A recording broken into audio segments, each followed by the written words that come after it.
Morning everybody. If I could call everyone to attention and get the things started, please. Thank you. Hello and welcome. Thank you all for coming out to the Wetlands Centre for the 26th Annual UK Forestry Market Report. I'm not sure if anyone's been to all 26 of them, but hopefully this lives up to the reputation of the previous ones. So I am your host today. I am Mark Prentice, and as a day job, I am a banker. So I'm the head of banking for Hampden & Co. I'm willing to bet none of you have heard of Hampden & Co. So we are a small but beautifully formed little private bank based in Charlotte Square in Edinburgh. We also have offices somewhere in the West End of London. We look after high net worth individuals, their families, and their businesses. And a lot of those people invest in landed estates, and they like to put trees onto those estates. So that's why I'm involved today. So if anybody wants to talk about banking, I'm around all day. My task today is to make sure we stick to time. So the four speakers have promised me they've been 10, 15 minutes each. Isn't that right, gentlemen? After they've run through their speeches, we'll have time for questions and answers. So please keep your questions till the Q&A session, which will be about an hour's time. And we've got about half an hour to do that. And please, more questions the better. I tend to find that that's when you get the real depth and the quality of the questions. So get them ready and I'll come out to you for those. After the Q&A, we're downstairs where we had the coffee for lunch. And I'm bound to tell you that there's no fire alarms due, so if they go off, that's the real thing. So pick up your stuff and get out here, toot sweet, please. Okay. So the four presenters today are going to do almost, I would say, from plate to fork. We've got John, who's going to talk about buying the land. We've got Ben, who's going to talk about growing the trees to go on the land. Xander's going to talk about looking after those trees and putting them in the land for you. And then Peter's going to tell you what we do with those trees and how we build great buildings.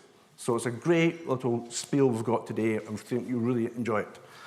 So and time to get the first speaker up, who's Xander Mahoney from Tilhill, who's going to try and convince us that spruce should be the new potato. Good luck, Xander. Good morning, everyone. Thank you for coming along to our event. So the data might not be quite as welcome this year, but we do have some cracking speakers with some more positive messages. But before we get into that, I'd like to chat a little bit about UK forestry. So in the UK, we grow a lot of a non-native species brought over from the Americas that grows well in our climate, that we plant in a monoculture for efficiency.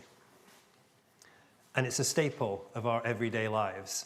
I am, of course, talking about the humble potato. So why is this not a problem for people, but this can be? Trees feel permanent because of their lifespans. We don't mourn a potato, but as we've seen recently with the sycamore gap tree, we can mourn a tree. But the crazy thing is, we don't seem to like trees getting planted either, especially not the commercial kind. We often get asked, why don't we just use native timber? Well, for the same reason we don't make cars out of gold. They wouldn't rust, but they'd be quite expensive. So we need more trees of all kinds. We need more commercial timber, we need more native woodlands, but the business models and the economics are very different. So a couple of methodology updates before we get into the data. On commercial forestry pricing, if anyone follows the house price data in the UK, and for any non-Brits in the room, this is our national sport, the key indexes are from the mortgage providers, and that's because they look at the latest agreed deals. It doesn't have the lag associated with the land registry. But what we used to do was the land registry. We'd wait until the deals were finished, and then we'd report the data. So for commercial forestry pricing, we're going to use the latest data that we have. Elsewhere, we're looking at new listings to capture the size of the market, the available opportunity for buyers. And the realities of having a mid-November event and publishing deadlines mean we needed to move our year end up by a month from the end of September to the end of August. The headlines then, we're reporting commercial forestry values down 10 to 20%, the first down data that we've presented since 2016. The supply, the headline supply of forestry opportunities is consistent with recent years, but that's been propped up by two huge assets. And planting land prices, this is, I think, the most significant of the headlines, down more than 20% in Scotland. So the commercial forestry market size then. As said, there's no headline shortage of supply, it's in line with recent years, but two single assets were 70% of that market, Griffin and Glen Shira. Without that, we'd have had less supply than we had in the middle of the financial crisis in 2008. It's been a quiet year. And so taking the median size of properties, which obviously adjusts for those outliers, the size of the typical property is down significantly. But what has happened is that specialist forestry investors are now back in the driving seat after the pandemic market. Pricing then. So the average is down 20%, but last year was a particularly spectacular set of properties. So we're seeing good properties being down something more like 10%. And if we think about what drives returns expectations for forestry, it's the price you pay for the asset, your discount rate, and timber prices. Well, in spite of my third bullet point on here not quite being true anymore, the discount rates are most definitely up, and timber prices are certainly down. So the only way you're going to maintain your returns level is to pay a lower price for your asset. And the final point on here is that we give a little bit of commentary on which assets have performed particularly well over the course of the year. This year, there's no surprises. It's just standard, good quality for commercial forestry assets. Planting land then. So also a tight year in terms of supply, and that's been exacerbated by regulatory tightening. It's getting harder to actually get permission to get the trees in the ground. The average size of property was down significantly in Scotland. There's been a lack of really huge properties coming to market this year. And I'm not going to talk about England in any great detail because it's illegal to plant trees here anyway. So these are gross hectare numbers. The Scotland pricing down 22% on average, which is quite significant after the run-up that we had last year. The Wales data suggests prices is going up, but that's a kind of countrywide average. Where we're actually planting land, typically the price is down too. And it's a market that's been defined by price discipline from buyers. We're not seeing win at all costs anymore. So in terms of outlook, we're not expecting near-term support from interest rates or timber prices, but there's a good chance of political change in the UK in the near future, and that could yield more construction. It could be driven by government stimulus if Bidenomics hasn't flamed out by then. In the medium term, the story is still very good. The supply of timber is falling, and the demand from end uses is rising, and we're going to hear a little more about that later on. Thank you.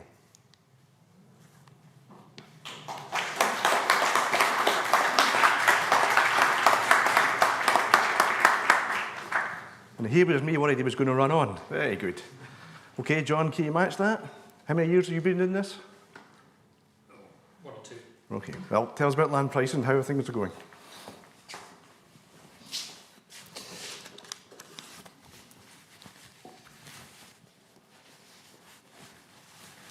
Just find the old man's specs, that'll be a good start. Ladies and gentlemen, good morning and thank you for joining us either here in person or via the live stream. I've been involved, Mark, in the land and forestry markets since May 1993, 30 years. It has gone in a flash. My colleagues and I are unbelievably fortunate to find ourselves in some wonderful corners of Scotland, England and Wales, and occasionally further afield. However, similar to the British weather, I've seen the UK forest market come and go. It rains and shines. Sorry, I'm a bit slow on this one. The bottom of the market, was the end of the last century, beginning of this, when it seemed even giving away commercial forestry was quite challenging. It was a period of prolonged black clouds with cold northerly winds. The market started to stir in 2003, and we've had a remarkable bull run for an unbelievable 19 years. The sun was shining. Virtually every year we saw annual capital appreciation of 15%. Remarkable growth, outperforming most, if not all, indices.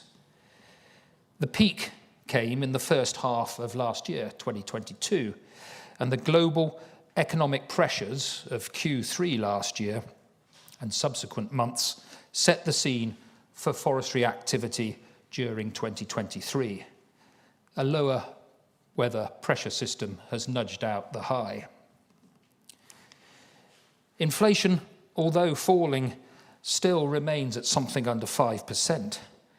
The 10-year UK bond market has hit a 25-year high recently at 4.6%, and investors are currently receiving over 5% interest from high street banks. Other banks are available. Cash is an asset class again, something we haven't seen for over half a generation.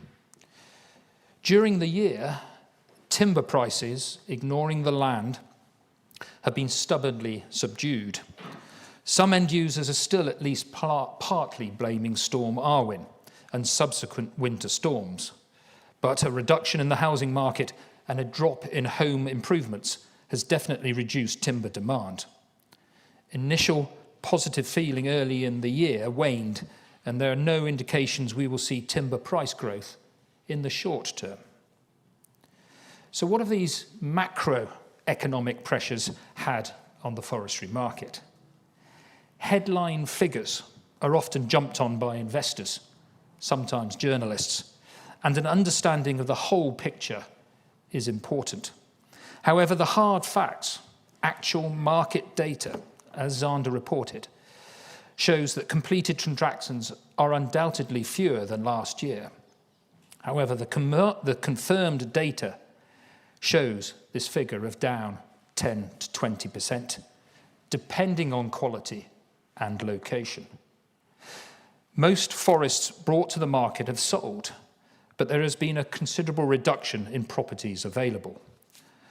Our experience shows a greater range of values, and simply quoting that the market has moved by X%, I do not believe is prudent. Some sales look similarly priced to last year, while some were significantly cheaper. Purchasers are generally more cautious than 12 to 18 months ago, leading to longer due diligence periods and a desire for the higher yields. It is clear there is money in the system, a large quantity of it, and demand still outstrips supply.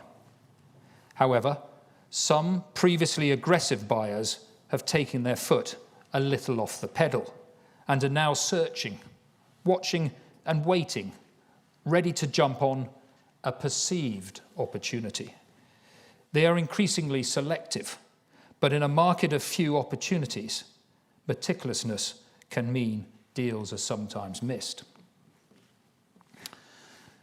The purchasers, both national and international, comprise high net worth individuals, family offices, institutional buyers, including pension authorities, some charities, and end users. They are satisfied with the long-term fundamentals of commercial conifers. The UK imports a staggering 81% of its wood products, third in volume only to China and the US of A. There is an increasing world population, although the dynamics are changing in some continents. Developing countries consume more timber as their affluence grows.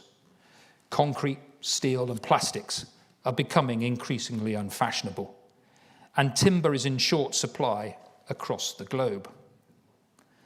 Undoubtedly, demand for timber-producing forests remains. In a global context, the strength of our legal system, political stability, and robustness of the economy underlines the appeal of investing in the UK, and confidence remains in long-term forestry investment at home. So let's have a closer look at the different age classes of forestry, starting at the beginning with land. Quite an upland site here, but a recent potential planting site. Demand for land is incessant. Competition comes from many quarters: food production, timber, new houses, roads, train routes, distribution warehouses, et al. And as we know, land, unless you start reclaiming areas of our oceans, as the Chinese, Indonesians, and some of the UAE have tried, land is finite. We are all familiar with Mark Twain's often quoted expression, buy land. They're not making any more of it. Personally, I too am a great believer in land. If you look at the values in this chart, since the start of the 20th century, it has only gone in one direction. Yes, it checks every now and again, but the overall direction is clear to see. So please note, this is English land values in real terms, i.e. it's been adjusted for inflation. But since the end of the 2 world wars, it's gone up more than 5-fold. Specifically, demand for good commercial planting ground continues. Desirable and/or appropriate sites are harder to find. Grade 4 ground, unfettered by populations of wading birds or black grouse, with a low landscape impact and sympathetic local communities in desirable locations, close to markets, and of course, with suitable access, are top of the list and hard to come by. Pricing over the last 7 years has been nothing short of dramatic. In Q1, Q2 of the last year, we sold 3 hill farms in the east side of the Scottish borders, comprising rough grazings, tufts of heather, and areas of peat for £22,000 per hectare. That's £9,000 an acre in farming parlance. That land had quadrupled in value over a 4 to 5 year period. Today, land is selling at a large range of values, and I'm certain some off-market deals are at figures below what I regard as market value. We have witnessed deals ranging from £10,000 to £19,000 a hectare in the last 3 months. Yes, land quality and the resulting yield class will vary, but in my mind, these lower figures reflect either a market that at times is poorly represented by informed advisors, or a touch of panic selling, or perhaps a little bit of both. Although sales of young plantations have been few and far between, demand remains robust. We're aware of high net worth individuals and family offices who see the long-term merits of commercial forestry and are happy to invest for intergenerational benefit. For a limited period, new conifer plantations had the ability to be validated for pending issuance units, carbon credits to me. And these rare properties are keenly sought after. Contracts for the sale of pending issuance units, PIUs, away from the land and trees have improved significantly in recent years, but elements of the market remain jittery about owning a plantation where the PIUs have been sold to a large corporate with a hefty compliance department. The situation clearly improves once PIUs convert to woodland carbon units, although the process is lengthy. It is critical that the sales contract is clearly understood by both vendor and purchaser, as the detail can have a considerable effect on the remaining land crop value and the PIUs. I appreciate there's currently considerable legal input taking place to standardise these contracts, which is warmly anticipated by the markets. Valuations of these young crops in the absence of market transactions is challenging. A well-established young plantation may vary from £10,000 to £20,000 plus per hectare, depending on a raft of variables.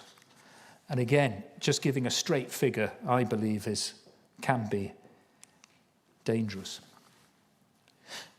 The market remains confident in fully established plantations with predictable running costs. These mid-rotation properties cover a broad spectrum, and again, numerous factors affect pricing. Quality, volumes of timber, location, workability of the site, with wind hazard class and soil quality, to name a few. In 2023, we've seen average to good mid-rotation properties sell at or above the overall average as stated at £22,500 per hectare. Over the life of the crop, commercial timber will physically grow at 5 to 6% per annum, higher than that gilt yield. And with medium-term timber price inflation predicted, this age class is perhaps the most sought after by the discerning investor. In the last decade, elements of the market have perceived that the institutions have seen off the individual investor. It is true that a couple of years ago, some funds were prepared to purchase at incredibly low yields. Their acquisition criteria has generally changed of late. And as a result, we have seen a large increase in interest from accountancy houses, lawyers, and wealth managers whose clients again see value in the market, making positive inquiries and bidding at closing dates. At the elderly end of the age class structure, we consider the market for maturing and mature forests, with an age profile of, say, 30 to 40 years plus.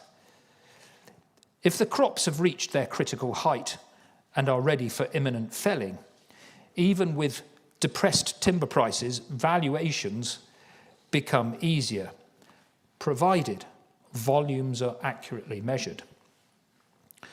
Some investors are keen to purchase properties which produce instant income, while others prefer to avoid the hassle of a felling and restocking program. Again, the relatively small number of transactions this year has underpinned prices, which are significantly above the overall average. However, we've seen some state and start with a price starting with a 4, over £40,000 a hectare. As a benchmark, timber that was making £65 to £70 a tonne 18 months ago currently lies at circa £50 a tonne, a reduction of 30 to 40%. I think it's fair to say on that basis that timber pricing is quite volatile. It's also accurate to state, though, that prices can increase as quickly as they decrease. And unlike other commodities which are harvested annually, if the price is down, leaving the forest gate shut for another year or 3 is a realistic and beneficial option. It would be amiss of me if I did not mention the effects on the forest market that have resulted from the amenity buyer. I've chosen that word carefully. When I started my career, that was the phrase used to describe land that the purchasers saw as attractive, perhaps bringing them closer to nature, provided clean air, seclusion, or perhaps privacy away from frenetic towns and cities. Purchasers are still prepared to pay for these luxuries and see real value in a craggy birch, an ancient oak bent in two, or even a dead sycamore extensively used by woodpeckers. However, the language has all changed. Natural capital, ESG, carbon sequestration, regenerative farming, irregular forestry. These are all terms that have been created, regularly used over the last few years, but the fundamentals have been around forever, just called different things. However, they are now seen to be more valuable, and purchasers are prepared to pay currency for them. Personally, I use the term precious. Yes, the price has changed for many of these assets, but the inherent value has always been there. Mixed woods, broadleaf woodlands, small parcels, coppices are all sought after by the marketplace. Today is no different to previous years. The biggest influence on value is location. An attractive 20-hectare mixed broadleaf woodland in Hampshire will be worth considerably more than a similar one in Monmouthshire, which in turn will be worth more than the same wood in Sutherland. They're desirable items and tend to be worth more if closer to larger, affluent populations. Age, attractiveness, merchantable timber, perhaps, access, and as already stated, location, all have a bearing on value. Our sales data tells us that the national average for amenity woodlands is £17,300 per hectare, a modest rise of 5% on last year. But personally, we've been involved in sales at over £25,000 a hectare and as low as £10,000 a hectare. Valuation is a balance of science and art. Getting the right balance is something we work with each and every day. The state of the economy affects the confidence of purchasers. Yes, higher inflation and interest rates make a purchaser perhaps think twice. But the profile of the purchasers tend to be wealthy individuals with spare cash that, if spent, will not negatively affect their family's lifestyle, but indeed may well positively influence it. Lastly, if you speak to arable farmers as their golden fields of barley and wheat mature, they consistently refer to potential yields, improvements in technology leading to adjustments in inputs and outputs. Most have an in-depth knowledge of how to grow cereals. Their crops are, of course, harvested on an annual basis, and agriculture is their principal and, for most, only income.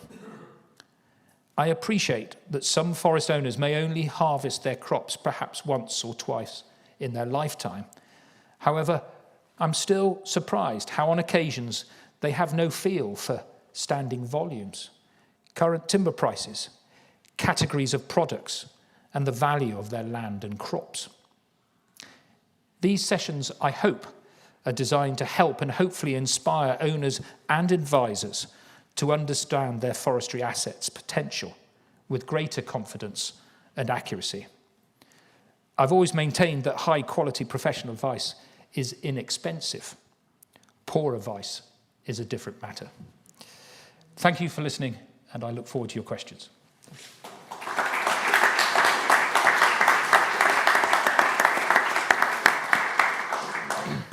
Thank you, John. That was 3 minutes longer than it should have been. So we had quite technical speakers there. I think they were saying the prices are down, but it's an opportunity. That was my interpretation of it. Now we're going to have Peter Fisher. Peter's with Bennett & Associates, a leading architectural firm, so he tells me. And he's going to tell us how we turn these trees into beautiful buildings. Aren't you, Peter? I am. Go for it. Thank you very much. Right. Using timber in architecture. What I'm going to come on to is basically running through two buildings that we're working on at the moment, one that's on site and one that's in planning, and by various measures, both of them are the biggest timber building under planning or construction in the UK at the moment.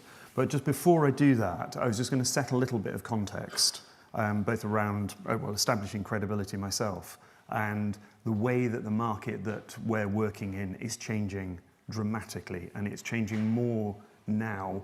I mean, I don't care to say how long I've been involved in this industry, but I'd say it's changed much, much more in the last 5 years than it has in the previous 20 combined. Now, Bennett & Associates, a firm I've worked in for 23 years, I think. We're a medium-sized firm of architects, about 100 strong, based in London, Edinburgh, Manchester, working predominantly across the UK. Since our grounding, we've been heavily involved in, I suppose, what has ultimately become sustainability was environmental design when we started. We're a B Corp, we were the first firm of architects in the world, the first SME in the UK to have science-based targets, and we were founders of the UK Green Building Council. And one thing you'll notice that reuse and timber are actually symmetrical at the moment in the quantum of our workload. And generally, our workload as a firm has been split across 3 areas: commercial workplace, culture, we actually do quite a lot of theatres and libraries, and across tertiary academia. But my personal workload is generally within commercial offices, and that's where we've seen a lot of change. Now, over the last sort of 30 years or so, these are a range of projects that we've done, and every few years there seems to be a key project that perhaps moves the bar on, and it ranges from the top left, which is a building for Powergen in the 90s, which was the first engineered naturally ventilated building in the UK, through Wessex Water, which was beginning to look at things other than energy use, so embodied carbon, water use, biodiversity, etc. And then through, finally, refurbishment and onto one of the projects I'm going to come on to. And one of the things that we've always been very driven by, I think, is trying to make sustainability mainstream. It can be niche, it can be specialist, but if we don't make it mainstream, then we're not really changing anything. And so we've always been very interested in large-scale commercial projects and how we do that. Now, where this is changing dramatically at the moment, there's a few initiatives that we're involved in, including, and I think perhaps most significantly, the Net Zero Carbon Building Standard. This is a voluntary thing. There's about 1,000 individuals involved in trying to do it. Effectively, it's trying to take standards away from the government and industry coalescing around collecting data and forming a series of targets for net zero. So there is a singular definition within the built environment of what net zero carbon means. At the moment, there's a plurality and confusion around what net zero carbon might be. Probably one that's quite interesting in this room is Built by Nature, which is a Dutch organisation financed by the Louders Foundation, the C&A family, which is beginning to try and complete the loop between biogenic construction and supply. So quite a lot of agroforestry stuff that I've got nothing to do with and don't really understand, but trying to complete that loop in the carbon cycle.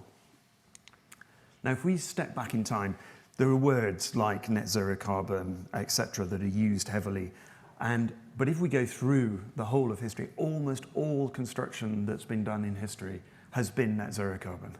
You know, net zero carbon isn't the new thing. Actually, not being net zero carbon is the new thing. It's a bit like circularity. Circularity is not a new thing. Until very recently, everything was circular. And it's only recently that we're not doing it. And really, up until the reconstruction of London after the Great Fire, when we started importing coal down from Newcastle into London to make bricks, all construction was, net zero carbon. The carbon that was released was bio-based, so it was simply returning to atmosphere. So in a sense, we're probably just looking at a blip in historic terms. If we move on to the built environment generally, we know that roughly the built environment accounts for about 40% of UK carbon emissions. That's the construction, maintenance, operation of buildings. And the construction of those buildings is about 10%. And until quite recently, 1 square metre of a new building really, we released about a tonne of carbon dioxide to construct that building. That is coming down really quite rapidly at the moment. And for us, we used to look to the regulatory environment to be a driver. That's what we used to hope. That's what we used to push.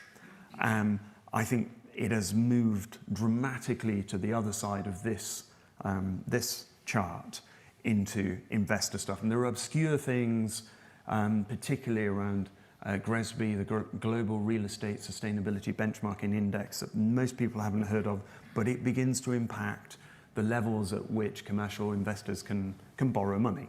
And that begins to have a significant impact. So a lot of what we do now is actually investor-led, and a lot of the environmental standards are led by both investors into those buildings and tenants who are taking those buildings.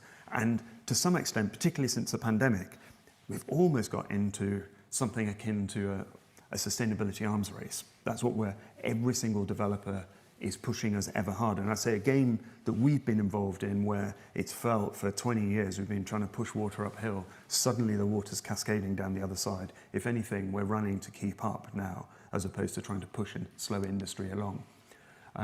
The context really is around science-based targets. We need to be on the bottom of this graph, not the top, and that roughly equates to 4% year on year global reductions. And if you take that through into the construction industry and the operation of buildings, you get the targets that we need to aim for. Now, the thing that's not commonly understood, I don't think yet, is operational carbon versus embodied or upfront carbon. The red lines across the bottom on this this is a fairly typical office building in central London. These are the carbon impacts of that building being operated over a long period. You can see slight reductions due to grid decarbonisation. But if you take the building, the construction of the building, before it's ever inhabited, it's the pink line here.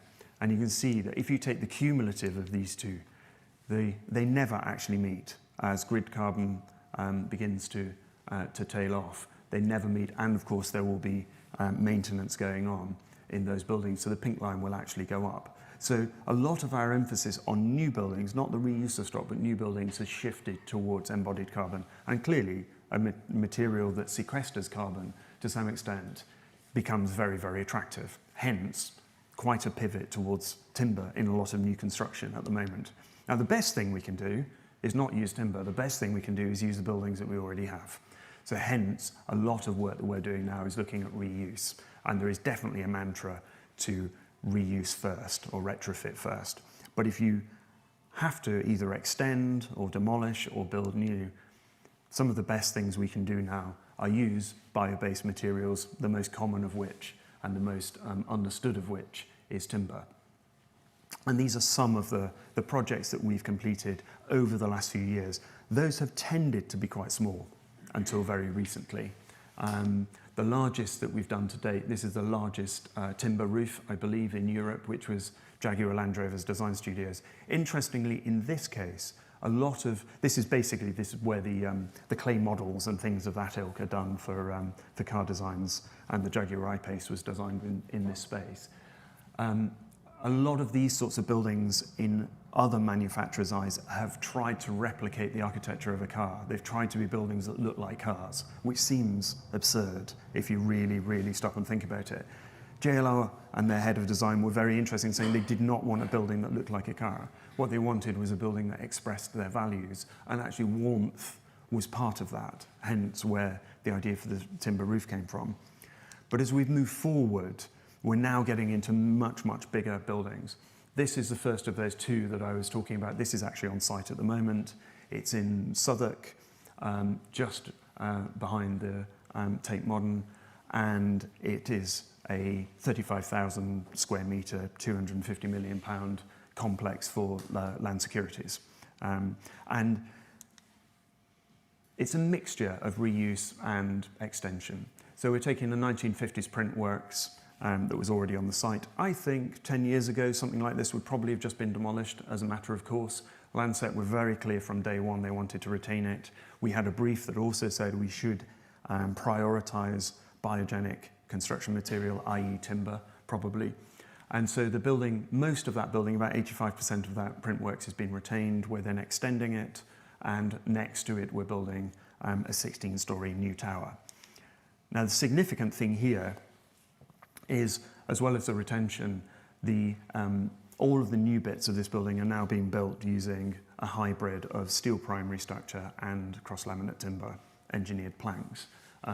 By far the largest implementation of this being done in the UK yet. We've had a huge amount of testing, fire testing, acoustic testing, and all manner of things to do that. On the new build, the planning envelope was the restriction on height. But interestingly, on the extension, the restriction was weight, because we're putting new stuff on top of an existing building.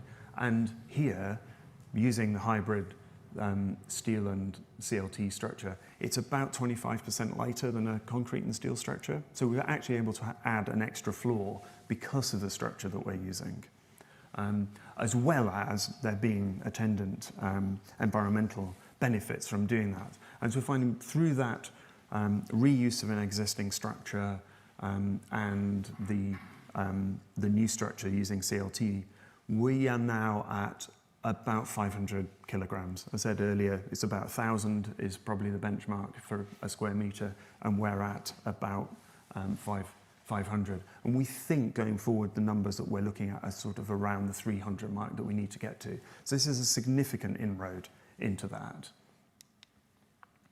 And I think part of one of the interesting things that is coming out now, if you think back to the kind of commercial office buildings that people like Landsec were doing maybe 15 years ago, they were very anodyne places. They were marble floored receptions. They were white, flat, suspended ceilings. There's been a tremendous move towards not only looking at upfront carbon, recycled materials, circularity, embodied carbon, but actually just what that is driving are much more characterful buildings. So this is one of the reception areas within the existing building. We're not covering up the beaten up concrete of the print works that's being exposed. We're not really using finishes anymore. There's hardly any plasterboard in this building at all. All of the cores which are made of concrete are exposed. All of the timber is exposed. The steel is exposed. And the joints even are exposed. So this is a building, not this bit, but the new bits can be dismantled at a point in the future. So I think we're getting much more characterful and I think materially richer, more visceral buildings out of it. And then as we move up into the building, this is the junction between the new bit with the lattice truss and the CLT planks, and you can just see bits of brickwork on the existing building beneath that. And then we move forward into the new extension bits. And again, this is a marked contrast from the type of flat ceilings that people will have been familiar with a few years ago. And then working through some of the new build elements, relatively shallow floor plates. But the most important thing, I think, is the lightness of the structure and the perceived height as well. It's a normal floor-to-floor height, but because of the absence of ceilings, they're perceived as being much, much taller spaces. And then this is the reception to the new build element, and you will see the celebration both of biodiversity, but in particular the use of timber. And so this is becoming part of the leitmotif of that building and of many buildings like it. And then when we look at, this is a diagram which is breaking down the building into its constituent elements. You will still see, even in a building that is called Timber Square, there is still a substantial amount of concrete, particularly in the substructure. Together, historically, the substructure and the superstructure are over 50% of the upfront carbon in a building. And what the graphic along the bottom is attempting to show the carbon impact in the vertical axis and durability or length of time in the bottom axis. And you will see timber is particularly of interest because of the sequestration of carbon. Now, there are questions about can we or can we not include that as part of the calculations. We probably can't, but I think it's worth having as a secondary line item. But there is work going on with Built by Nature about how we can begin to include sequestered carbon as a carbon removal technology. The UN recently included timber construction as a permissible carbon removal technology. It's not yet understood how that's going to be financed or evidenced. And you get through into finishes, which are on a much shorter cycle, have less impact, but they are replaced much more often, hence why we're trying to avoid finishes where we can. And then this is relatively recent. The buildings on site, the enabling works are done, and the cores are just coming out of the ground. So we're hoping that the first pieces of new steel and timber should be on site in January, and that is attracting a lot of attention within our industry at the moment. There's a lot of site visits already going on this, and I think this will act, I hope, as an accelerant for this technology. And then we're moving on to one which is in Brent Cross for Related Argent, the people that were behind the King's Cross redevelopment. And this is a full timber structure that we're looking at. So this is, the columns, beams, floor slabs are all made of engineered timber. We think this is probably the limit of what we can do in the UK at the moment in height terms. We think we're restricted to about 30 metres, which is to do with fire regulations and sprinkler systems. We think that's the limit that we can get to, and this is at precisely the top floor of this is at sort of 30.5 metres, just scraping in under the line. And as I said, it has a concrete core, it obviously has concrete substructure, but everything else about it is entirely made of timber in the structural sense. The really interesting thing, I think, for this is how we're being pushed by the developers now. I think there are questions about the durability of timber on the outside of buildings in an urban environment. Certainly questions that we have and research that we need to do.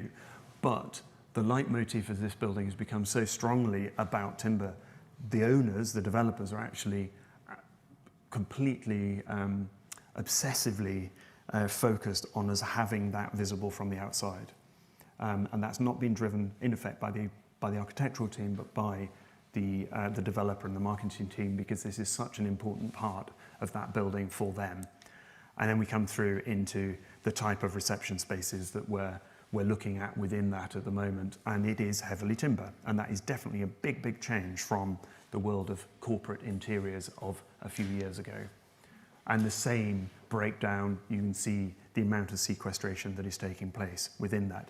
Now, this is my penultimate slide, and I think a few years ago, if you'd said to me we would be using mass timber in large-scale commercial office buildings, that would have seemed fanciful and utterly improbable. So a piece of research that we are looking at the moment is beginning to speculate about what those equally fanciful, improbable materials might be at the moment. And we have a few projects that we're working on. These are quite small snippets of things, but working with clay, working with modularized straw, and I think there's something very, very interesting in that, actually, using timber as a stud-work for that. It's brought to site. That sequesters carbon within the last agricultural year, and then also looking at rammed earth on a project in Edinburgh. So those are maybe speculations about where we may be going in the future, but certainly, I think the good news for a forestry industry organisation is timber is definitely a very, very attractive material to us at the moment, and there is a lot of research going on into it, and I hope particularly these two projects will begin being part of the movement to unleash a lot more of it. So if you're supplying structural timber, the future looks bright, I think. Thank you very much, and thank you for listening.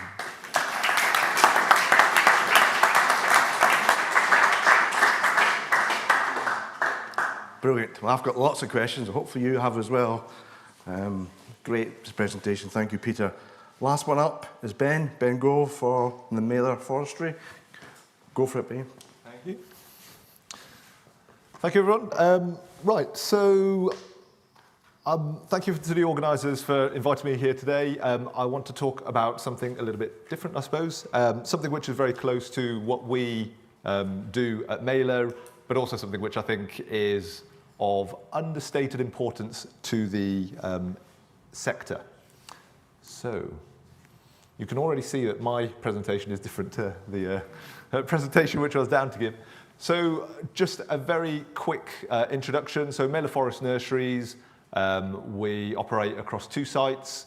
I'm based at the site on the England-Wales border near Wrexham, and then we have another nursery up near Inverness, about 270 hectares between the two.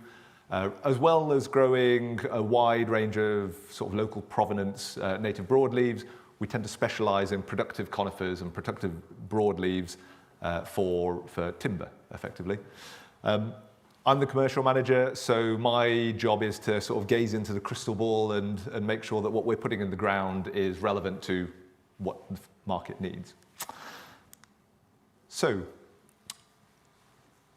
what I'm not going to talk about today is the why of improvement of Sitka spruce and tree breeding, because actually I think that's been covered quite nicely by the previous speakers. In a nutshell, we need more timber, and to borrow John's phrase, the demands on land are incessant. So we need to get more timber per sort of unit of land we've got available, and that's what we're trying to achieve. So I'll talk about the what and the how of how we achieve that. So what are we breeding for? What are the techniques that we do to achieve that? What do some of the terms and the terminology mean? Because there's a lot of confusion about improved Sitka spruce is this kind of nebulous terms, so I'll break some of those down. What does it mean for owners? What does it mean for society? And crucially, how are we addressing some of the challenges which are coming down the line in the future, particularly around the climate, around biodiversity and nature recovery? So I don't want to be outgraphed, so I've got my own graph. So if you look at any population and you look at sort of a variable within that population, you'll have a normal distribution. So most of your trees are around the average value. You've got some smaller trees, you've got some larger trees. It's critical that we talk about what the objectives are, and the objective is timber. It's as simple as that. We're planting Sitka spruce, we're planting productive conifers for timber. There are other objectives and other benefits from forestry, but that is the prime objective. So if that's your objective, what traits are you selecting for in order to achieve that objective? Diameter or growth rate is a key one. We talked about volume, we talked about quality. So the form of the tree, how straight it is, the branching behavior. Simply put, if you have big, heavy branches at a steep angle, you'll get big, long knots. If you have fine branches at a finer angle, then you get small knots, and that's important from the strength of the timber. Density as well, so that's another key determinant of strength and stiffness, and then acoustic velocity. I couldn't find a better icon within PowerPoint, so that's acoustic velocity. How fast speed travels through the timber, widely used in modern sawmills for strength grading, and it's a key determinant of strength. So we're selecting for volume characteristics and we're selecting for quality characteristics. Now, looking at a population, because we're selecting for multiple traits, there are trade-offs and there are synergies. So one of the key trade-offs is growth rate versus strength. We're all familiar with the misnomer, perhaps, that UK-grown timber isn't suitable for construction. I was hoping that my previous speaker would, ram that home. That's not the case. There is a trade-off, and the faster that something grows, the lower the density that you'll get from that timber. But it's not. That's what we do breeding for, to kind of get away from that, to get above the curve. So there are some trade-offs, but also if we're breeding for diameter, for example, if we select a population which shows favorable diameter, and we have offspring from that, then we can move the diameter to the right-hand side, the average value to the right-hand side, but actually increase the uniformity. Yeah? So what that does is it reduces your quality, it improves your quality, it reduces the amount of timber which falls below a threshold. For example, stuff that would go for small roundwood. It improves your timber breakout, your log breakout. So you can do that on a more specialized, on a more focused basis, breeding from just 2 individuals. You can get even higher gains, and you can get improved uniformity. So to talk about some of the terminology which is used. Number 1 refers to your unimproved material, your wild population. That might be, you might hear it referred to as QCI, Haida Gwaii. That's the seed that was originally imported from the Pacific Northwest, effectively just collected out in a forest, and you get quite a wide distribution. Relatively good performance, which is why it's selected for timber, but you can improve on that by taking a subgroup of that, a high-performing group, and breeding from that. You take those individuals from that group, you set them out in an orchard, you collect the seed from it and grow trees from that, hence the term seed orchard. So you may hear things like A13, A17, A18, those are all seed orchards. Yeah? If you then take 2 particularly high-performing individuals and cross them and collect the seed from that, then you can get even higher gains. That's the number 3, and they're referred to as full sibling because they all share the same parents. They're all brothers and sisters. You may also hear it referred to as VP, which stands for vegetative propagation, and that's just a method of production. That's nothing to do with the genetics. It's purely because you've done that controlled cross, you've got a limited number of seeds, and you need to bulk it up through cuttings, which is what vegetative propagation is. So, talking a little bit more about those traits, and I've included, it doesn't work on the screen, so the uniformity and the distribution within that population is also a trait. That uniformity means that you get more of what you want, less small stuff, and actually less big stuff. So combined with diameter and straightness, those are your volume characteristics, and then branching density and acoustic velocity, those are your quality characteristics. So what's achievable with improvement? Now these gains, these percentage gains, they're relative to unimproved material, that first curve. So on diameter, you get 16% gains, quite a big improvement. Form, 7%, beneficial. Density, you can see that trade-off between improving the diameter but reducing the density. And then actually a lot of the seed orchards were established before we started measuring for acoustic velocity. However, when we moved to full sibling, VP material, then you can see actually the breeding has focused not on increasing the diameter, because actually we're seeing quite a big increase already, but focused on that form, focused on those quality elements. So what they mean, what those things combine to do is an increase in sawn timber per hectare, crucially sawn timber, not just standing volume, not just saw logs, but the actual converted battens at the end, an increase in sawn timber of approximately 100% per hectare without a reduction in the grading quantity. So you're not dropping down below C16. So that, I can't understate how important that is in terms of the challenges we have in terms of land availability and timber demand. If you can double your output, then that's something worth talking about. But I don't feel it's talked about enough. So you may be able to tell that I recently discovered the morph function within PowerPoint. It's, yeah, the highlight for me. Anyway, so what does that mean for the financials, for the landowner, for the market? So what we've got here, and Xander's schooled me very carefully to get the terminology exactly right on this. So Xander prepared a financial model looking at a fairly recent representative forestry transaction, and it was looking at the real rate of return of that forestry investment. I think it was a 50-year model with restocking at year 6-ish. And what we're looking at, these numbers here, are the basis point improvements, so 100 basis points to 1%, basis point improvements on the rate of return compared to restocking with unimproved material, okay? So looking at the headline first, so let's say that your rate of return on unimproved material was 5%, for argument's sake. Then with seed orchard material, that would jump up to 6.2%, and with full sibling material, that jump up to 6.5% in sort of broad terms. You can see the impacts that each of the individual factors has on that, and a couple that I want to pull out there. So volume, and again, that is not just the standing volume, it's the sawn timber volume, gives you quite a big impact because you've got less of that low value material and you've got more of the high value material. Rotation length is a really key one. So I went to see a property in Western Scotland a couple of years ago, and we went to look at some improved material. I think it was seed orchard, planted 2002. And we were just chatting with the forester, and he said, well, actually, this compartment next to it is unimproved material. It was planted in 1990, so 12 years earlier, but I'm looking at felling them both at the same time. So in that particular case, a reduction of 12 years off the rotation length, which is not to be sniffed at. So in terms of your discount rates and everything, that has a big impact as well.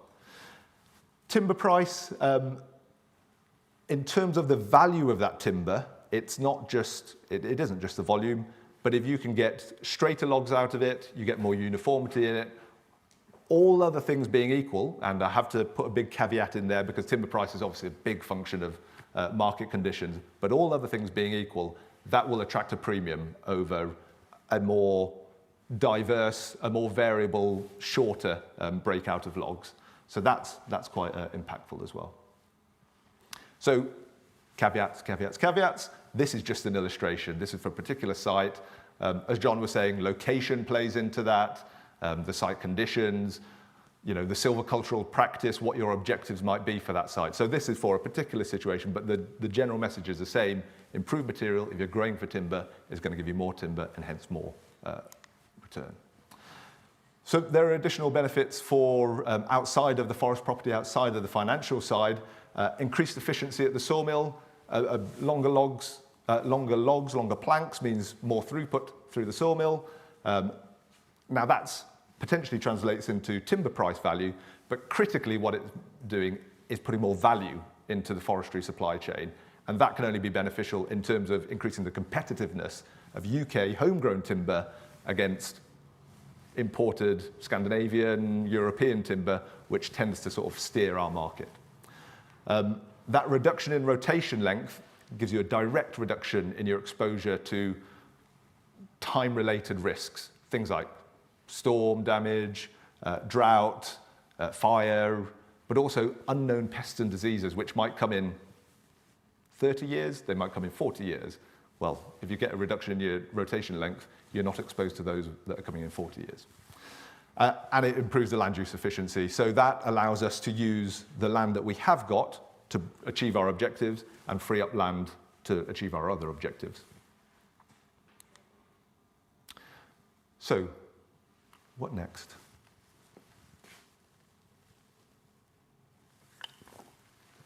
It's important to say that we are at quite an interesting time in terms of tree improvement, in that a lot of the work was done over the previous sort of 80 years, and that material really started getting planted in anger round about the turn of the century. So we're just about starting to harvest that material. We're starting to see thinning on that material, and we're starting to validate all the things that I've said, and they're out there in terms of the gains that we're actually getting. And in many cases, the gains we're getting are higher than what was predicted.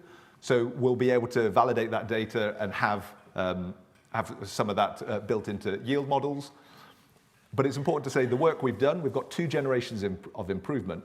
If you look at other countries and their breeding programs and other species they've done, if you look at Scandinavia, Sweden, for example, Norway spruce is their species of interest. They're on their 4th generation of breeding.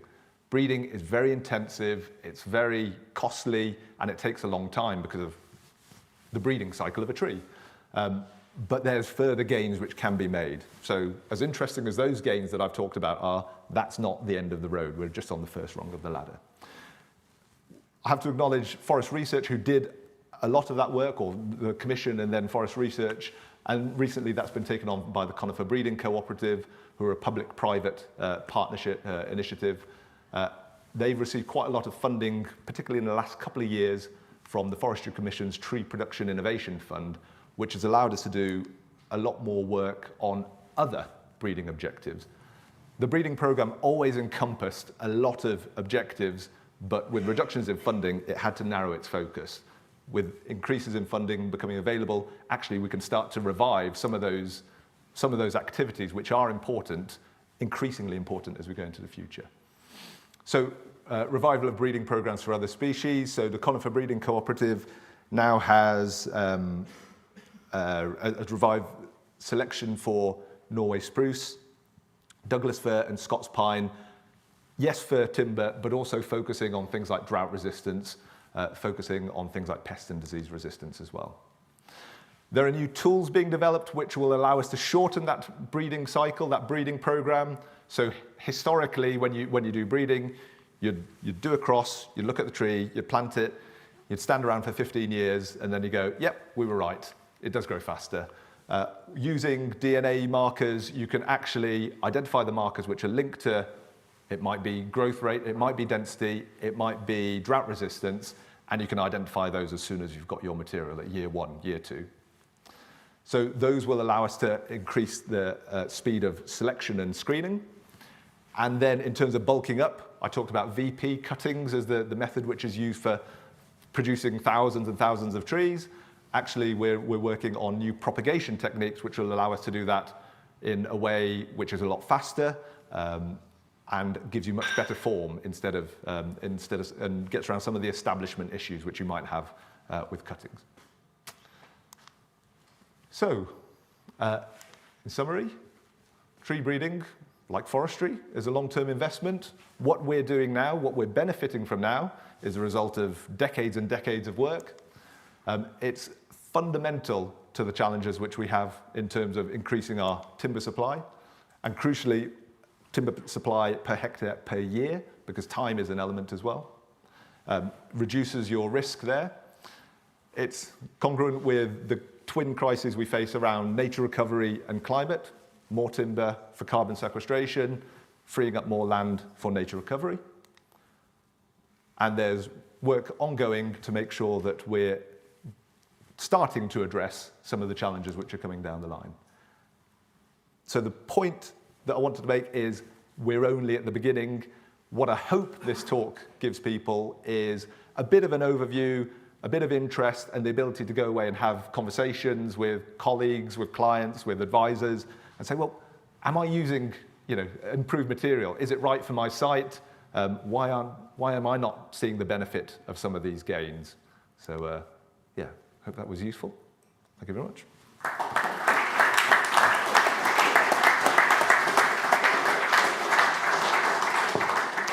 Thank you, Ben. And could I ask the panel to come up and sit and face your audience, face your accusers, please. So some technical requirements. If you've got a question, raise your hand, and there are roving mics, so the mic will come to you. You probably think you don't need a microphone because it's not a big space, but remember there's some people online and they won't hear your question unless you speak into the microphone. And Georgina, do we have some questions from the online audience yet? Not yet. Not yet. Well, hopefully you're scribbling away or typing like mad at home. I'll kick things off because inevitably no one wants to ask the first question, but I have one for Peter. So do your clients ask where the timber comes from? It's great to see these new buildings with lots of timber content, but are they saying to you it should be UK timber? And if not, why not? They do ask that, yes. And lots of other people ask us that. And the answer at the moment for most engineered timber is it usually comes from Austria. Are you embarrassed about that? Yeah. Now, when you look at the carbon balance, we're asked it in those terms. Is it worth transporting it from Austria? And the answer is, in very simple terms, yes, it is. So it stacks up in carbon terms, but it would stack up even better in carbon terms if we brought it from the UK. And certainly, as I said, we're a Scottish company in origin.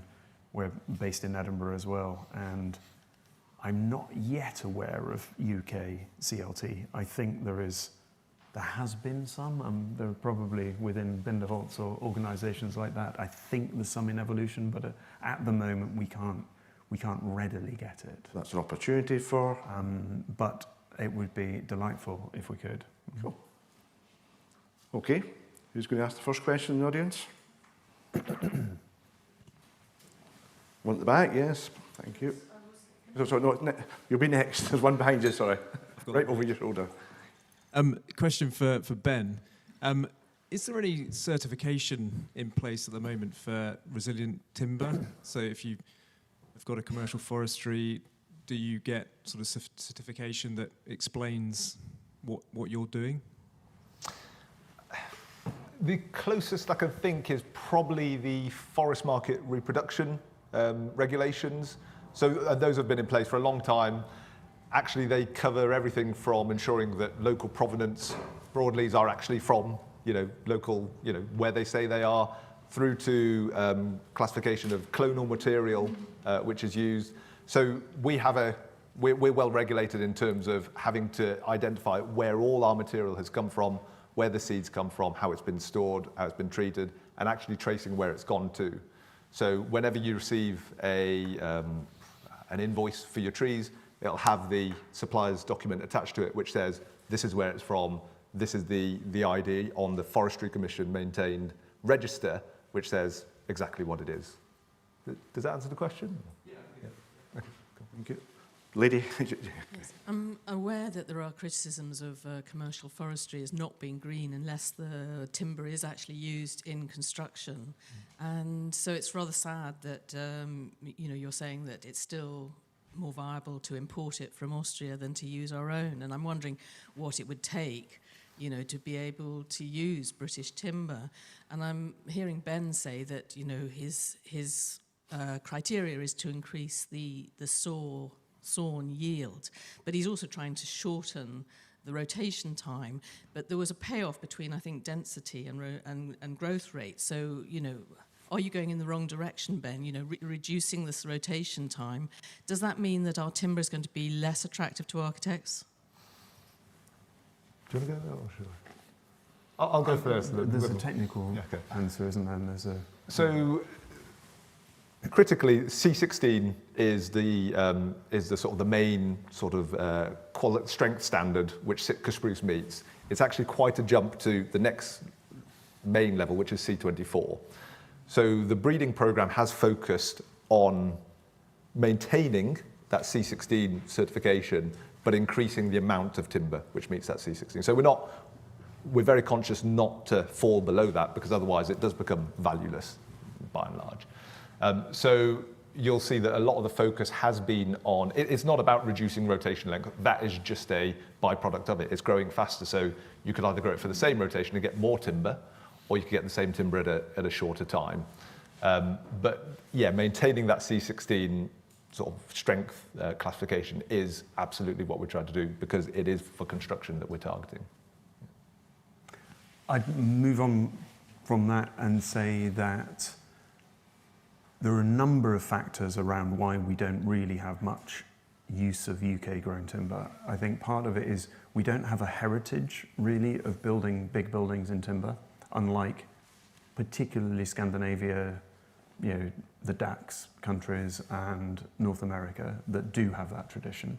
So we don't have a skill set in place in many respects. Another one is just the way that we have, or more to the point, haven't really financed our industries. And so if you take another industry, the cladding and curtain walling industry, there is no indigenous British manufacturer of curtain walling. It is all imported. And all of that is to do with the way that we have invested in things, or more to the point, haven't. And so it's almost all imported increasingly from Eastern Europe, a lot of it from Austria and Germany. And at the moment, I don't think there's anything technically preventing UK timber being used in cross-laminate timber or engineered timber. It's more the scale of industry that isn't there to do it yet. And I think there are experiments, I believe, happening in Scotland, but I don't know if actually whether you're better placed to answer why we don't yet have UK CLT manufacturers. I don't know.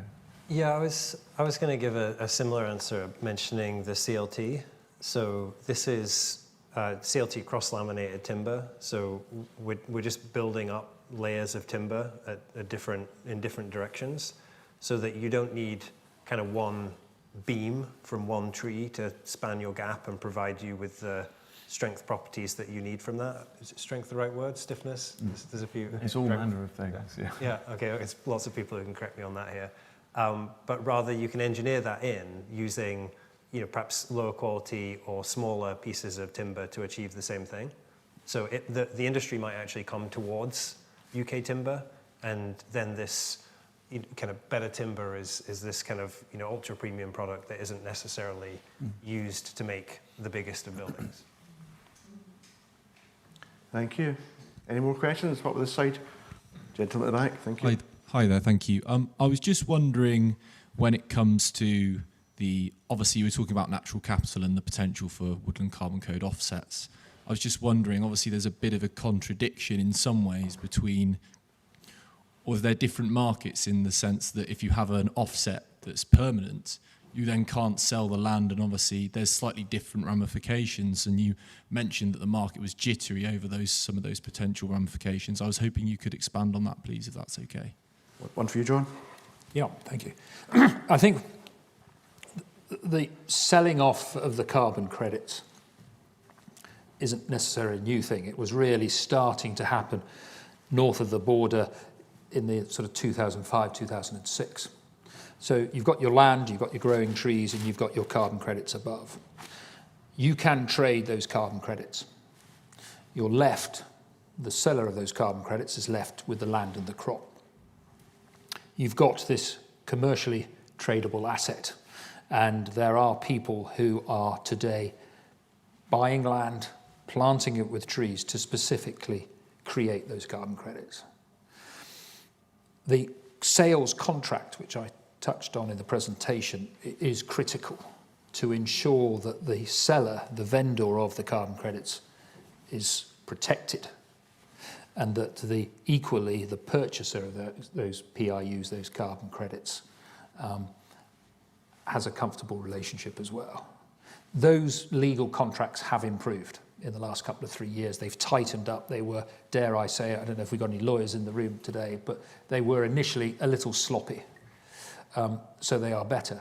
There is still, though, a perception that if I've grown some trees, created those carbon credits, and sold them to, there's some big sales that have gone through recently to banks, amongst other purchasers, that what happens if I get my management wrong of my trees? Because I'm committed for a very long time to look after those trees. If there is another storm, Arwen, depending on what the contract says, you might leave that liability with the purchaser.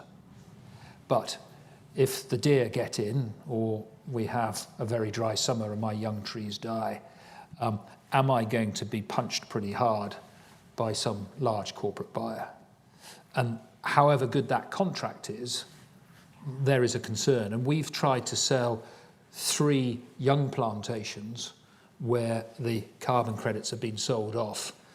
And I think the word I used was jittery. And there's a nervousness from purchasers coming along to buy land and trees without those carbon credits. Peter and I had Peter's something of a closet expert on carbon, I think, from the outside. Come out. And you made an interesting point to me, Peter, that given the direction of emissions, we're kind of toast on a kind of permanent scale, relatively the near term. And so even if I think you mentioned that some stuff's sort of permanent for thousands and millions of years, but even something that's permanent on a timber scale is helpful in the near term. I think we've certainly, that's my view at the moment, and we as an organisation remove all of our carbon using durable technologies, some of which are incredibly embryonic at the moment. But that's made us look at it in some depth, and certainly there are durable ones where you are talking thousands of years, but we need a short term, as much carbon removal as possible, and that's over a period of 30 or 40 years that we need to do that as much as we can. And timber is very, very helpful in that. Even if it's for the short term, it buys us some time to develop the technologies that we ultimately need, but we don't yet have. If that remotely answers the question. Is that kind of helpful context when talking about the permanence argument? Yeah, it's useful. Thank you. If I could just ask a follow-up question, though, I suppose. 2 questions. Yeah, I'm going to cost you. That's okay. Peter, obviously, you were talking about being a B corporation, and obviously, there's quite. That's a marketable term. You probably win business on that front, and therefore, there's quite sort of. I suppose your clients might ask you about biodiversity and how that factors into this sourcing piece. And I suppose there's a bit of not a contradiction, but it's something that's going to be hard for you to weigh up the two of those. And I was wondering if, for you, the timber is not all that matters, but the main priority, or do you have to factor those things in too when you're speaking about sort of yields and things like that, when you're sourcing from, others on the panel, I suppose? I suppose it's almost like anything, is the more you get involved in it, the more you learn, the more you know you don't know, is almost a rule of life. And initially looking at large-scale timber construction, our emphasis, our focus is simply on being able to do it. So for a while, all of our focus has really been on fire compliance, which is very difficult in the UK, particularly, or not so much compliance, but actually insurance is the real break on the UK. It's why we're behind most of the rest of Europe. Only Ireland is more stringent than the UK on that. That has been our focus. And then once you begin to make inroads into that, you begin thinking about other things, and actually sourcing biodiversity.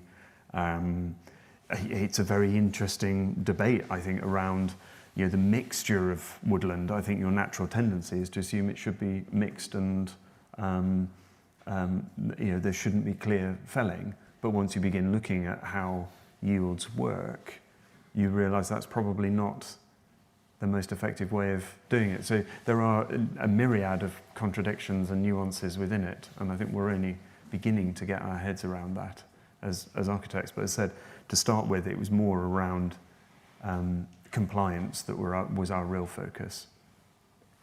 I Ben might correct me on this because I'm going to claim something on genetics.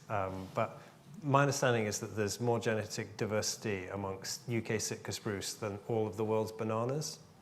So I'm not qualified to comment on the bananas. that's probably for the best.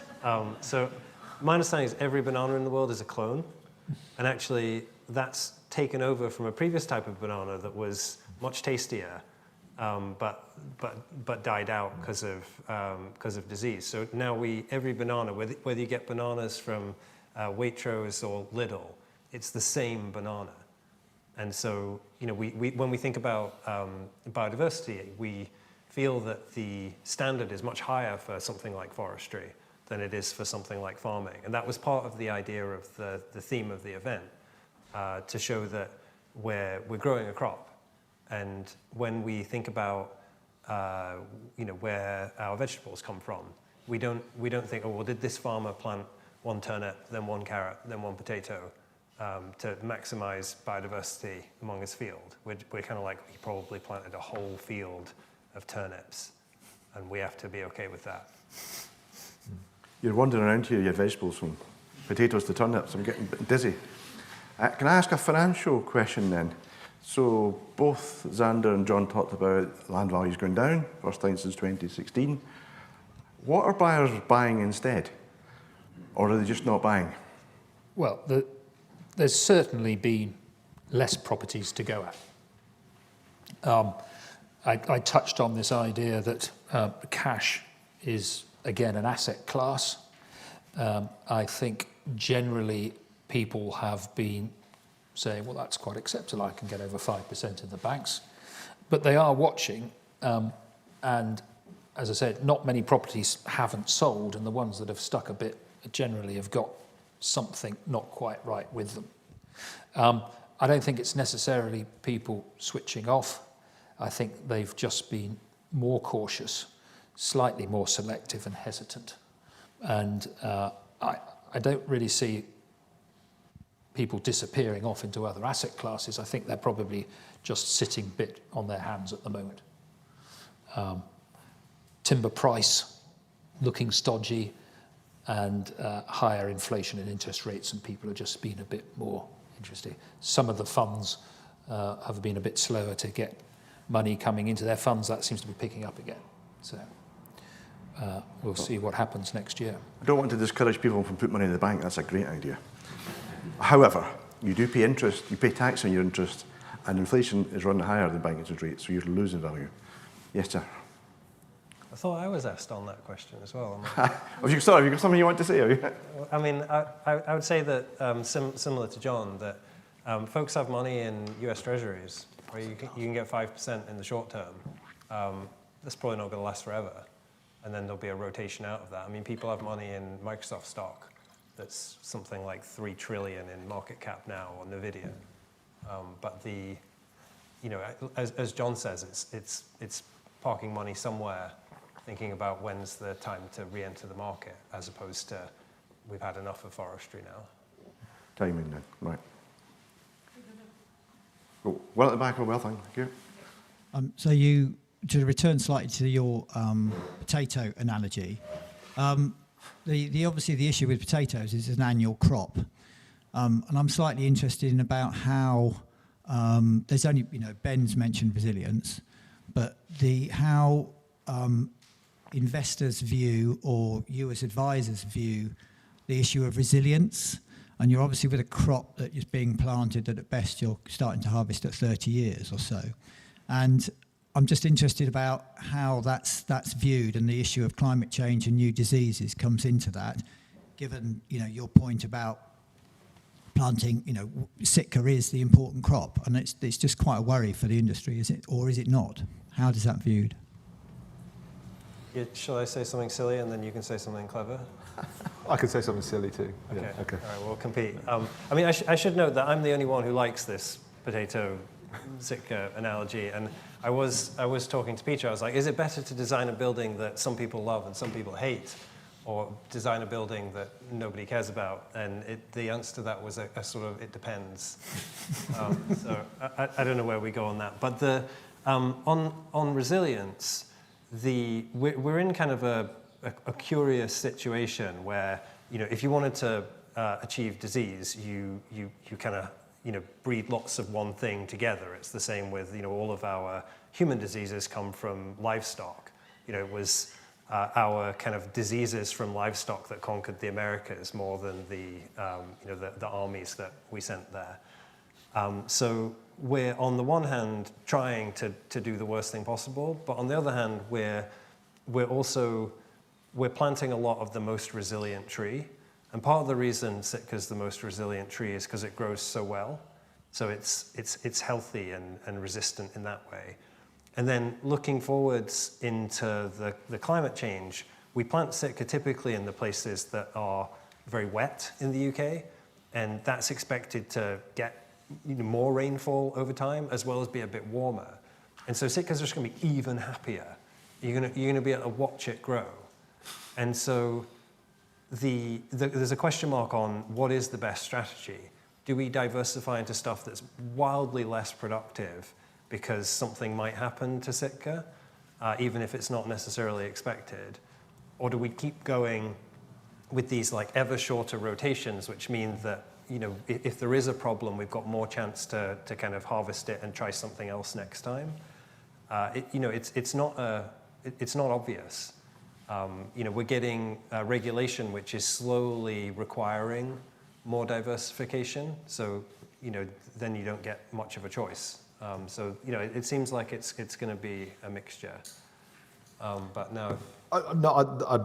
You covered off most of the points that I would have said anyway. I mean, in terms of, again, coming back to what are your objectives, and resilience isn't so much as an objective as, a consideration that you've definitely got to nail, because otherwise you don't achieve your objective.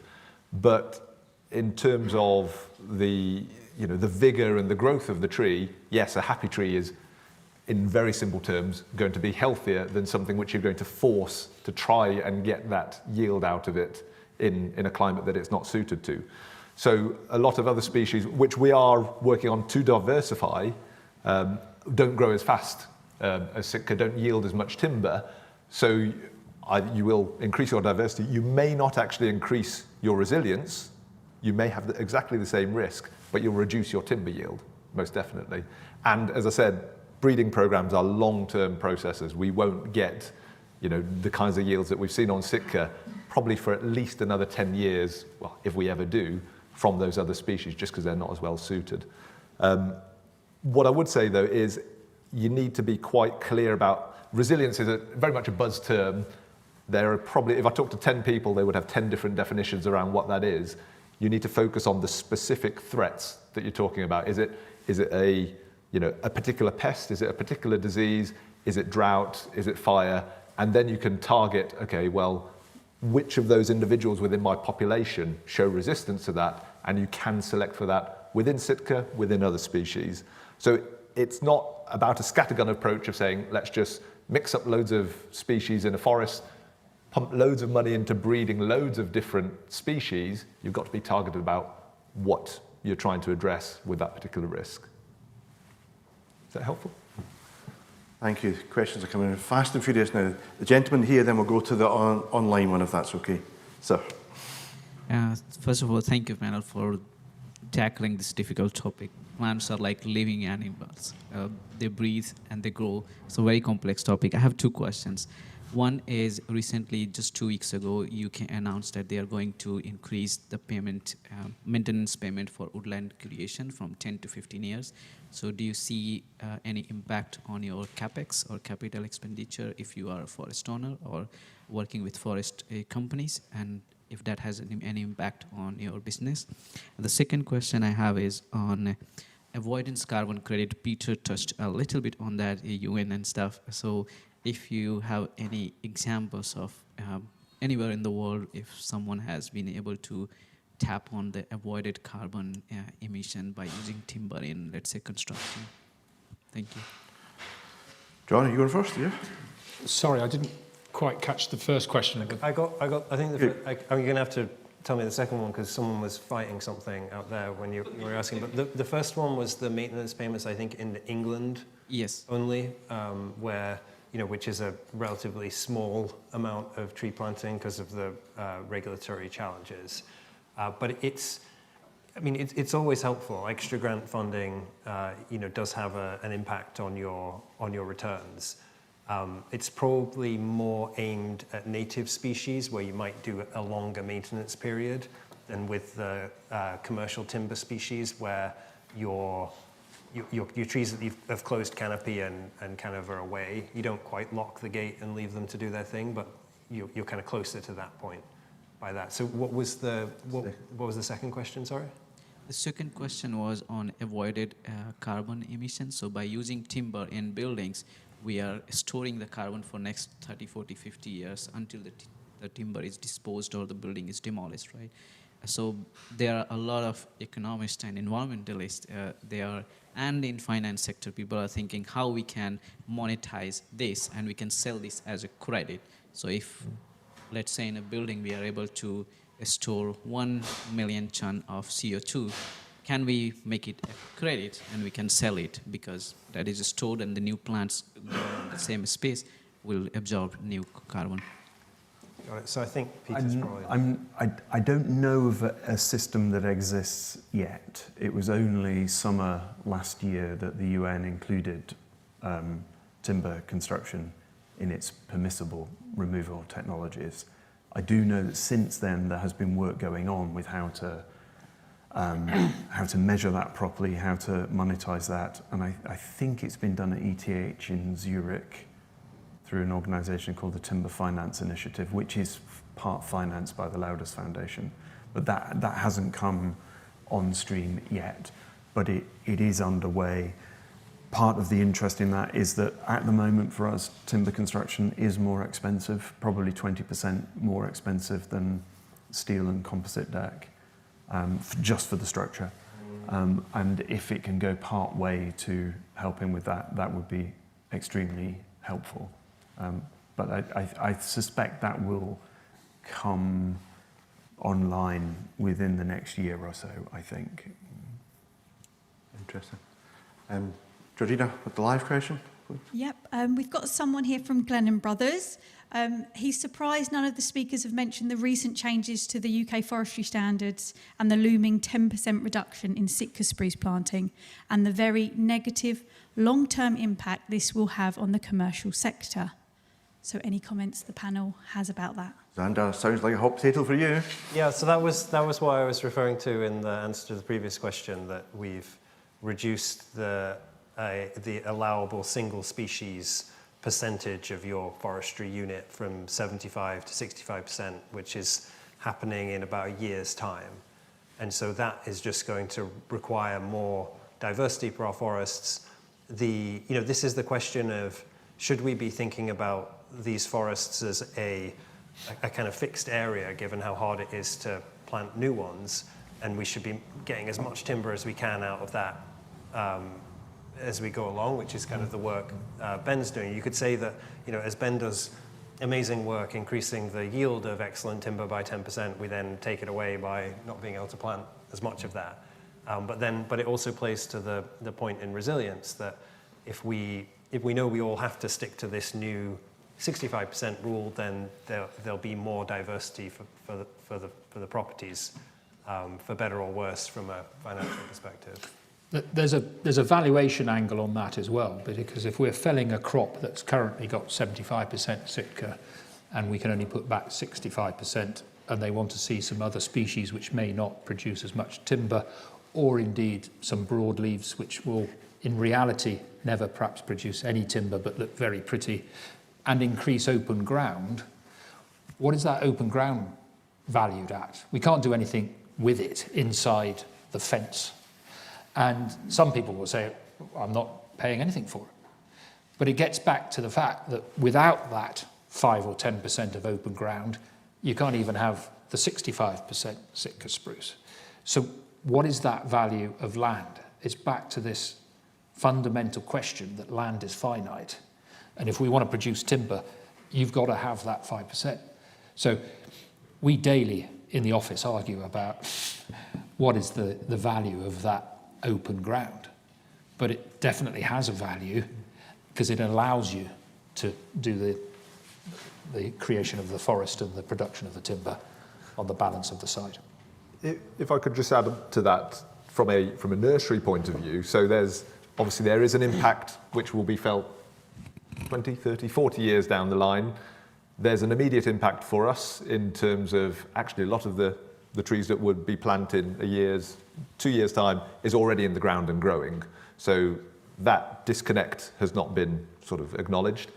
But in terms of replacing that 10% of Sitka with another species, bearing in mind they're grown in a lot smaller quantities than Sitka. It's a massive increase in the supply chain for those species. And actually, it's unknown which species it will be, or even if the seed, the improved stock exists to meet that demand. So it's one of these issues where there are unintended consequences, but one thing that we very much see is, well, what are we going to replace it with? Can we replace it with anything, let alone something which is, suitable? These are some of the joys of being in the forestry nursery sector. It's also probably worth stating as well that the two primary secondary species, one is another species of spruce and the other is another North American conifer. So, that's our kind of next best, diversification away from Sitka. So whether that's really achieving what is intended when people talk about diversification is kind of unclear. Any more burning questions, or are you all desperate for your lunch? Oh, Georgina, you've got last question then from you. Go for it. Okay, so then, given the urgent need to grow more UK timber and meet climate change obligations, how can the industry make spruce trees more acceptable? Who wants that one? Xander. I'll try, just in the interest of, I feel from the live stream people can be eating their lunch while asking questions, so they have an advantage over us.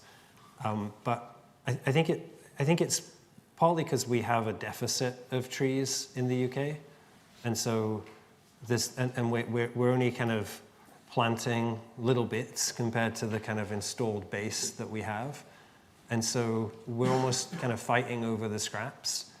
And worried that we have these conifer plantations which are quite big in size, and people think, well, why isn't that just native woodland? But we want both, and if we were planting more trees and it had a kind of abundance of native woodland, then perhaps the productive components wouldn't seem as out of place.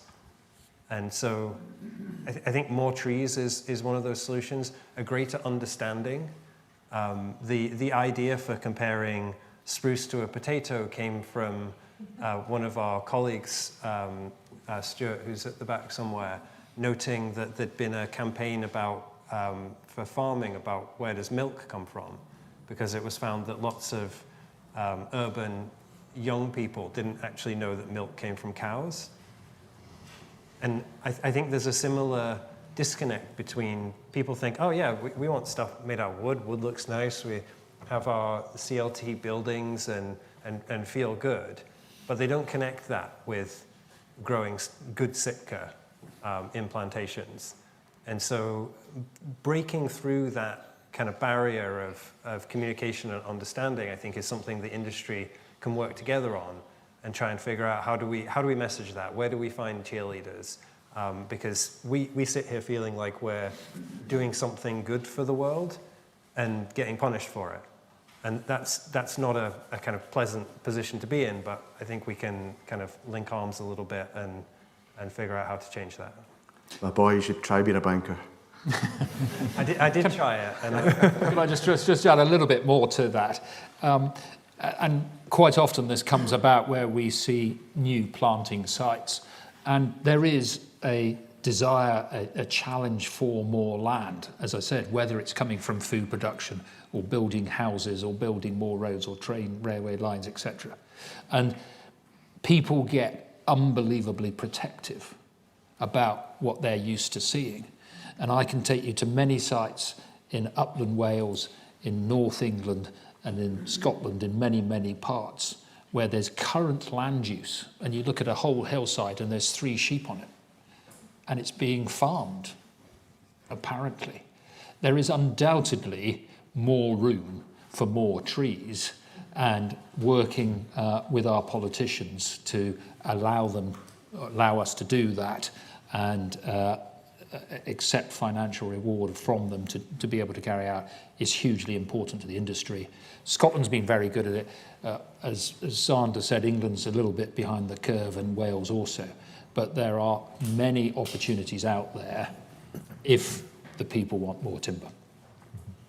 That's a really good positive note to finish on, I thank you. So can I ask you to thank the panellists for the presentation today, please?